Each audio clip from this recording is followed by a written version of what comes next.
ખેડૂતો માટે ફરી માઠા સમાચાર પ્રાપ્ત થઈ રહ્યા છે। માવઠાને લઈ હવામાન વિભાગની આગાહી। 19 અને 20 એપ્રિલે કમોસમી વરસાદ વરસી શકે છે। અમરેલી, ભાવનગર, અરવલ્લી, દાહોદ, મહીસાગરમાં વરસાદની આગાહી કરાઈ છે।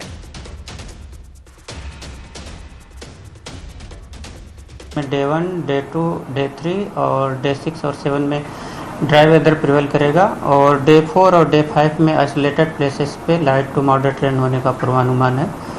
और जो डिस्ट्रिक्ट है जहाँ पे डे 4 में लाइट टू मॉडरेट रेन होने का पूर्वानुमान है वो अमरेली, भावनगर और अरावली, महीसागर और दाहोद डिस्ट्रिक्ट शामिल है। और डे 5 में अमरेली, भावनगर और तापी और डांग डिस्ट्रिक्ट शामिल है जहाँ पे लाइट टू मॉडरेट रेन का पूर्वानुमान है। आगामी 3 दिवस गर्मीनो मार यथावत रहेशे। 3 दिवस बाद 2 થી 3 ડિગ્રી તાપમાન ઘટશે। 18 એપ્રિલ સુધી દરિયાકાંઠાના વિસ્તારોમાં ગરમ અને ભેજવાળા પવન ફૂંકાશે। અમદાવાદ, ગાંધીનગરમાં તાપમાન 40 ડિગ્રી આસપાસ રહી શકે। સૌથી વધુ તાપમાન રાજકોટમાં નોંધાયું।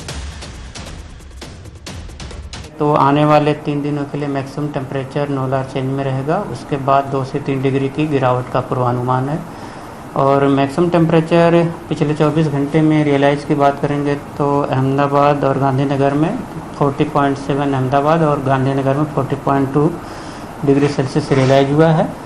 और अहमदाबाद और गांधीनगर के लिए मैक्सिमम टेम्परेचर फोरकास्ट की बात करेंगे तो दोनों जगह के लिए मैक्सिमम टेम्परेचर 40 डिग्री सेल्सियस के आसपास रहने का पूर्वानुमान है। નવસારીમાં આદિવાસી સમાજની વિશાળ રેલી યોજાઈ। આદિવાસી સમાજે મનપા કચેરીનો ઘેરાવ કર્યો। આદિવાસી જનજાગૃતિ સમિતિના નેજા હેઠળ યોજાઈ રેલી। આદિવાસીઓના ઘરો અને જમીન નામે કરી આપવાની માંગ ઉઠી છે। મનપા કમિશનર આવેદનપત્ર સ્વીકારવા ન આવતા ચક્કાજામ। મુખ્ય માર્ગ પર બેસીને લોકોએ વિરોધ નોંધાવ્યો।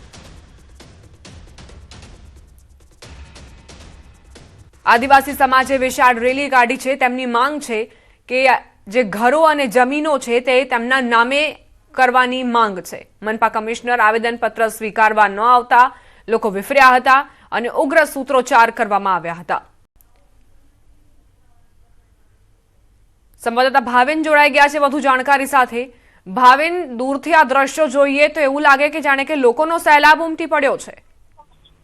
ચોક્કસથી દીપા, જે સમગ્ર ઘટના છે નવસારી શહેરની છે, નવસારી મહાનગરપાલિકા વિસ્તારની છે, ત્યાં જે આદિવાસી સમાજે મનપા કચેરીનો આજે ઘેરાવ કર્યો છે એટલા માટે કે પોતાની જે જગ્યાઓ છે એ નામે કરી આપવા માટે, ઘરો અને જમીનો જે છે એ નામે કરી આપવા માટે આવેદનપત્ર આપવા ગયા હતા। પરંતુ મ્યુનિસિપલ કમિશનર દેવ ચૌધરી આવેદન સ્વીકારવા માટે ન આવતા આદિવાસી સમાજ વિફર્યો હતો અને વાયુ વેગે વાત ફેલાતા લોકો જે છે મનપા કચેરી પાસે પહોંચી ચૂક્યા હતા અને ત્યાં કચેરીનો ઘેરાવ કર્યો હતો, જેથી વાતાવરણ ઉગ્ર બની ગયું હતું। બીજી બાજુ સ્થાનિક સ્વરાજ્યની ચૂંટણી છે અને ચૂંટણીના સમયે આ પ્રકારનું આદિવાસી સમાજનું જે મોટો જે ચક્કાજામ કર્યો હતો એને લઈને રાજકીય હલચલ પણ વધી ગઈ છે અને લોકોમાં ભારે હાલ આક્રોશ દેખાઈ રહ્યો છે અને મામલો થાળે પડવા માટે જે છે તમામ રાજકીય પાર્ટીના નેતાઓ પોતે જસ ખાટવા માટે આવી રહ્યા હોય તેમ એકબીજાને સમજાવી રહ્યા છે એવા પણ દ્રશ્યો સામે આવ્યા હતા। પરંતુ દીપા, લોકો માનવા તૈયાર નહીં હતા અને છેવટે એમણે આદિવાસી સમાજ જનજાગૃતિ સમિતિના નેજા હેઠળ આ રેલી યોજીને ચક્કાજામ કર્યો હતો અને આ રીતનું વાતાવરણ ઉગ્ર બનાવ્યું હતું।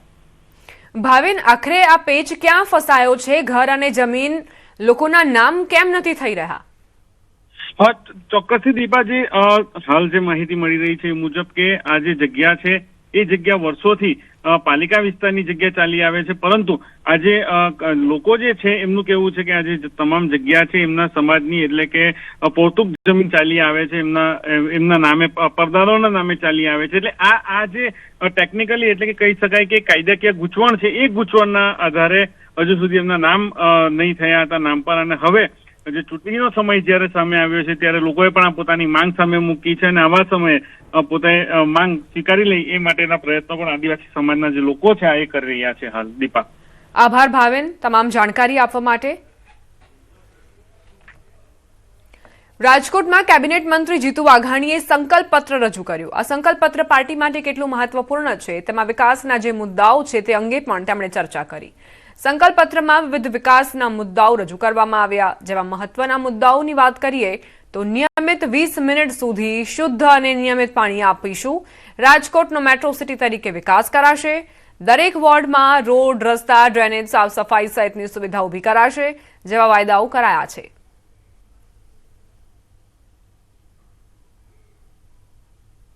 માનનીય મોદી સાહેબે સંકલ્પ પત્ર એ પાર્ટીનો હોય એ પ્રકારની વાત મૂકી આજે દેશમાં સંકલ્પ પત્ર તરીકે એના અમે લોકો સુધી મૂકીએ છીએ. આ સંકલ્પ પત્ર કે અમારામાં શ્રીમદ ભગવદ ગીતાથી ઓછું નહીં. અમારો એક ભગવદ ગીતાનો ગ્રંથ છે. સેવા ही સંગઠનના ન્યાય અને સિદ્ધાંત સાથે અમદાવાદ મહાનગરપાલિકાના જંગમાં હવે ઉમેદવારોનું ચિત્ર સ્પષ્ટ થયું. જ્યાં શહેરના 48 વોર્ડમાં ક્યાંક રસાકસી તો ક્યાંક સીધો જંગ જોવા મળી રહ્યો છે. ખાસ કરીને દરિયાપુર અને બેરામપુરા જેવા વિસ્તારોમાં ઉમેદવારોની લાંબી યાદી જોવા મળી રહી છે. દરિયાપુરમાં સૌથી વધુ 23 ઉમેદવારો વચ્ચે કઠિન ટક્કર, જ્યારે બેરામપુરા અને સરસપુરમાં 22 ઉમેદવારો મેદાને. પશ્ચિમના વિસ્તારોની વાત કરીએ, જ્યાં મર્યાદિત હરીફો વચ્ચે ખરાખરીનો જંગ જામશે. પશ્ચિમ અમદાવાદના પોશ વિસ્તારો જેમ કે થલતેજમાં 7, જોધપુરમાં 9 જેટલા મર્યાદિત ઉમેદવારો હોવાથી અહીં મુખ્ય પક્ષો વચ્ચે સીધો જંગ ખેલાશે. અરવલ્લીમાં મુખ્યમંત્રીની સભાને લઈને રાજકીય માહોલ ગરમાયો. સાઠંબા ખાતે વિકાસ સંકલ્પ યાત્રા અંતર્ગત જાહેર સભાનું આયોજન કરવામાં આવ્યું છે, જે જિલ્લા અને તાલુકા પંચાયતની ચૂંટણી માટે મહત્વપૂર્ણ માનવામાં આવી રહી છે. આ સભા દરમિયાન ભાજપના ઉમેદવારો માટે પ્રચાર અને જનસંપર્કને વધુ મજબૂતી મળશે તેવી શક્યતા વ્યક્ત કરાઈ રહી છે. બીજી તરફ બાયડમાં 18 જિલ્લા પંચાયત અને 6 તાલુકા પંચાયત બેઠકો બિનહરીફ થતા રાજકીય સમીકરણોમાં ફેરફાર જોવા મળી રહ્યો છે. આપણા અરવલ્લી જિલ્લાની બાયડ નગરપાલિકાના 24માંથી 18 જેટલા સભ્યો સાથે સાથે એક વિકાસ સંકલ્પ સભાને સંબોધવા માટે આવતીકાલે માન્ય મુખ્યમંત્રી ભૂપેન્દ્રભાઈ પટેલ સાહેબ પણ અમારા સાઠંબા મુકામે આવી રહ્યા છે. ત્યારે અરવલ્લી જિલ્લાની જનતાને અને બધા જ આગેવાનોને હું ભાવભેરનું આમંત્રણ આપું છું. મુખ્યમંત્રી ભૂપેન્દ્ર પટેલ કચ્છ જિલ્લાની મુલાકાતે પહોંચ્યા. માતાના મઢ ખાતે પહોંચી આશાપુરા માતાજીના દર્શન કર્યા હતા.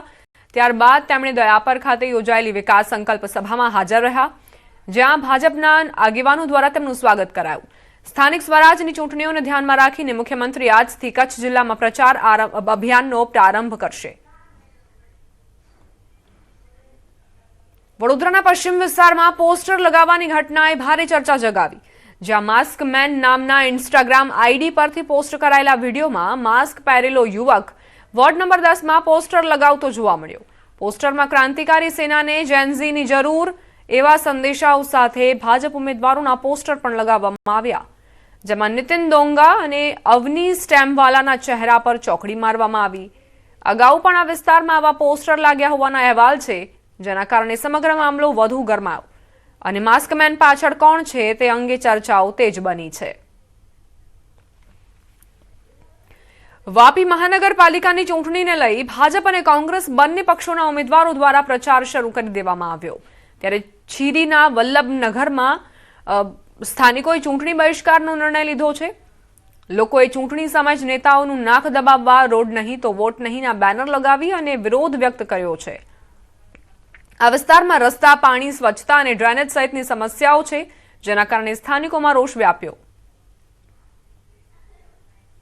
વલસાડ જિલ્લામાં સ્થાનિક સ્વરાજની ચૂંટણી માટે ભાજપ અને કોંગ્રેસ બંને પક્ષો દ્વારા પ્રચાર ઝુંબેશ તેજ કરી દેવામાં આવી છે. જો કે સૌથી રસપ્રદ મુકાબલો આ વખતે વાપી મહાનગરપાલિકામાં જોવા મળી રહ્યો છે. વાપી મહાનગરપાલિકાના 13 જે વોર્ડ છે એની અંદર 52 બેઠકો માટે ચૂંટણી યોજાઈ રહી છે. ભાજપ અને કોંગ્રેસ સાથે આમ આદમી પાર્ટીના પણ ઉમેદવારો ચૂંટણી જંગમાં છે. અત્યારે પ્રચાર ચાલુ કરી દેવામાં આવ્યો છે, પરંતુ કેટલાક વિસ્તારોની અંદર છે સ્થાનિક જે અહીંયા આગળ જે समस्या છે તેને લઈ અને લોકોમાં નારાજગી પણ सरकार काम नहीं कर रही और हम लोग यहाँ तक कि कलेक्टर के पास गए, सबको यही बोलता है विवाद है तो कोई हल भी उसका होएगा ना.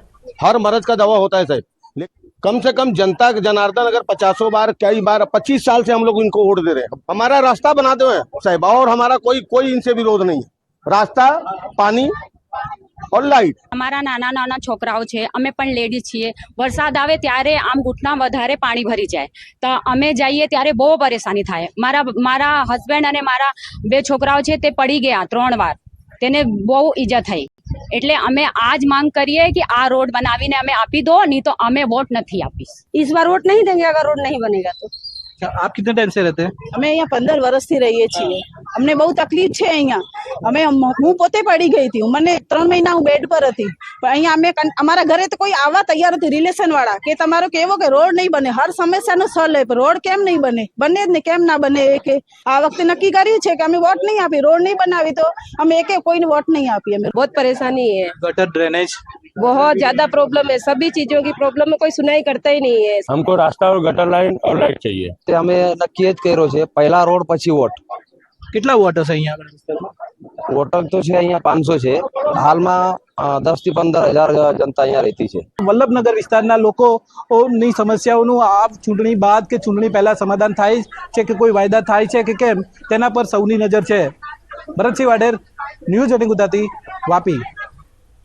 વડોદરાના ડભોઈ તાલુકાના સાઠોદ ગામે ધારાસભ્ય શૈલેષ મહેતાએ શક્તિ પ્રદર્શન કર્યું. મોટી સંખ્યામાં ભાજપના કાર્યકરો સાથે તેઓ સાઠોદ ગામે પહોંચ્યા હતા, જેના કારણે વિસ્તારમાં રાજકીય માહોલ ગરમાયો. ધારાસભ્યના આ શક્તિ પ્રદર્શનના કારણે વિરોધ પક્ષમાં ચિંતાનો માહોલ જોવા મળ્યો. નોંધનીય છે કે આ ગામ તાલુકા કોંગ્રેસ પ્રમુખ સુધીર બારોટનું છે, છતાં ધારાસભ્યને ઠેર ઠેર આવકાર મળતો જોવા મળ્યો. સમગ્ર વિસ્તારમાં કાર્યક્રમને ધ્યાનમાં રાખીને પોલીસનો ચુસ્ત બંદોબસ્ત ગોઠવવામાં આવ્યો હતો.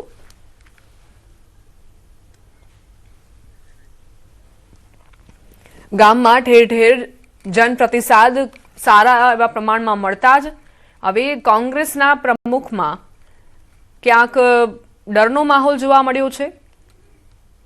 ધારાસભ્ય શૈલેષ મહેતાએ શક્તિ પ્રદર્શન કર્યું, જેમાં મોટા ભાગના લોકો જોડાયા. ભાજપના કાર્યકરો સાથે સાઠોદ ગામમાં શક્તિ પ્રદર્શન યોજવામાં આવ્યું. સુરક્ષા માટે પોલીસનો ચુસ્ત બંદોબસ્ત પણ ગોઠવાયો હતો.